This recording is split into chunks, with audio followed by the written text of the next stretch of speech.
There's a bunch of things about you that are underdeveloped, and a lot of those things are because there's things you've avoided looking at because you don't want to look at them, and there's parts of you you've avoided developing because it's hard for you to develop those parts. And so it's by virtual necessity that what you need is where you don't want to look, because that's where you've kept it.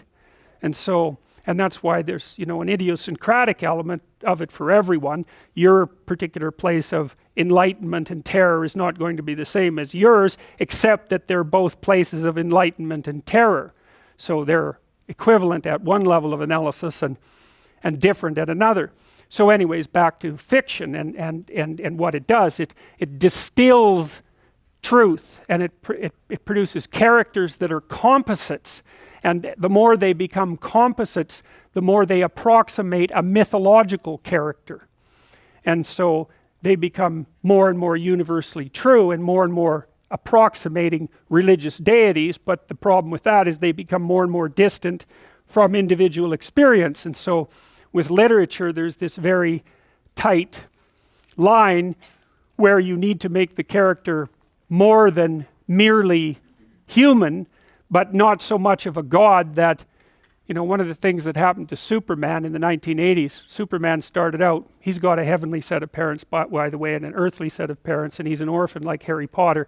Very common theme is that when Superman first emerged, he could only jump over buildings, you know, and maybe he could stop a locomotive, but by the time the 1980s rolled around, like, he could juggle planets and, you know, swallow hydrogen bombs, and, you know, he could do anything. Well, people stopped buying the Superman comics because how interesting is that? It's like something horrible happens and Superman deals with it. And something else horrible happens and Superman deals with it. And it's like, that's dull. He turned into such an archetype. He was basically the omniscient, omnipresent, omnipotent God, and that's no fun. It's like God wins, and then God wins again, and then again God wins, and, you know, so then they had to weaken him in different ways with kryptonite, you know. So green kryptonite kind of made him sick, and red kryptonite, I think, kind of mutated him, if I remember correctly. And anyways, they had to introduce flaws into his character so that there could be some damn plot, and that's something to think about, you know. There's a deep existential lesson in that your being is limited and flawed and fragile. You're like the genie, which is genius in the little tiny lamp, you know, this immense potential, but constrained in this tiny little living space, as Robin Williams said when he played the genie in Aladdin. But the fact that you have limitations means that the plot of your life is the overcoming of those limitations, and that if you didn't have limitations, well, there wouldn't be a plot, and maybe there would be no life. And so that's part of the reason why perhaps you have to accept the fact that you're flawed and insufficient, and live with it and consider it a precondition for being. It's at least a reasonable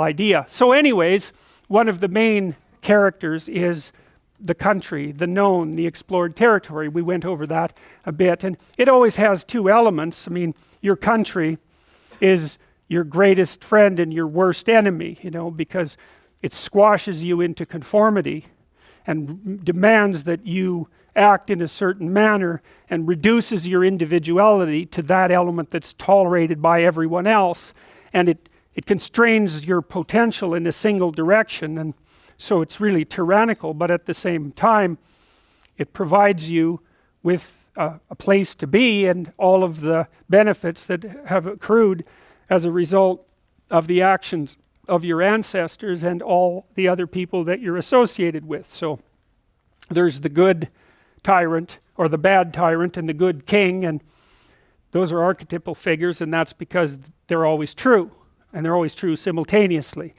you know, which is partly why I object to the notion of the patriarchy, because it's a it's the what do you call that? It's the apprehension of a mythological trope, which is that of the evil tyrant, without any appreciation for the fact that the archetype actually has two parts, and the other part is the wise king. And, you know, you can tell an evil tyrant story about culture, no problem, but it's one-sided, and that's very dangerous, because you don't want to forget all the good things that you have while you're criticizing all the ways that things are in error. That's a lack of gratitude, and it's a lack of wisdom.